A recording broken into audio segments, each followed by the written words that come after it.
জাতীয় পর্যায়ে বলেন আর রাষ্ট্রীয় পর্যায়ে বলেন আর আন্তর্জাতিক পর্যায়ে বলেন, আইন প্রয়োগের ক্ষেত্রে রাজনৈতিক সদিচ্ছাটা কতটুকু জরুরি এটা কিন্তু ওজোন লেয়ারের আইনটার পরিপালন দিয়ে আমরা বুঝতে পারি। উন্নত বিশ্ব দেখলো যে এইটা যদি আমরা এফেক্টিভলি এনফোর্স করতে না পারি, কার্যকরভাবে প্রয়োগ করতে না পারি, তাদের নাগরিকেরা অতিবেগুনি রশ্মির ঝুঁকির মধ্যে থাকবে। এই জন্য এখানে নিয়মিত তারা অর্থ সহায়তা দেয়, নিয়মিত তারা প্রযুক্তি সহায়তা দেয়, একটা সময় ভিত্তিক কর্ম পরিকল্পনার মাধ্যমে কাজটা করতে তারা নিজেরা এগিয়ে এসেছে, আমাদেরকেও সাহায্য করেছে। জলবায়ু পরিবর্তনের ক্ষেত্রে যখন আমরা বলি যে কার্বন ডাই অক্সাইডের নিঃসরণ কমাতে হবে, তখন আমাদেরকে উন্নয়নের নানা স্লোগান দিয়ে না আমাদের কয়লা লাগবে, না আমাদের জীবাশ্ম জ্বালানি লাগবে, এই কথাগুলো বলা হয়।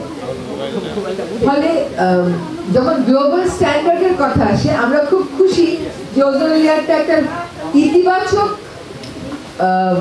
দৃষ্টান্ত হয়ে থাকবে, কিন্তু আমরা আবার একই সাথে উদ্বিগ্ন যে আমাদের ভবিষ্যৎ যে জলবায়ু পরিবর্তন রোধের উপর নির্ভর করে সেটা নিয়ে আমরা তেমন কাজ করছি না।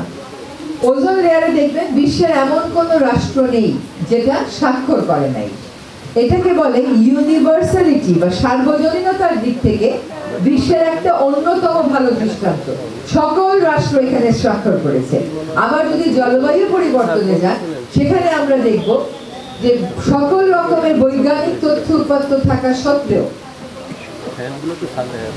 বিজ্ঞান যারা খুব ভালো বোঝে, ইংরেজিও যারা খুব ভালো বোঝে, তারা ওই আইন থেকে ওই আইনের যে প্রাতিষ্ঠানিক আয়োজন, ওই আইনের যে প্রয়োগের আয়োজন, সেখান থেকে নিজেদেরকে সরিয়ে নেয়। এটা দুঃখজনক। আশা করি ওজোন লেয়ার নিয়ে যে আন্তর্জাতিক আইনটা আমরা প্রয়োগ করতে সফল হয়েছি সকলে মিলে, সেটার দৃষ্টান্ত ধরে আমরা অন্যান্য আন্তর্জাতিক আইনের প্রয়োগে এগিয়ে যাব।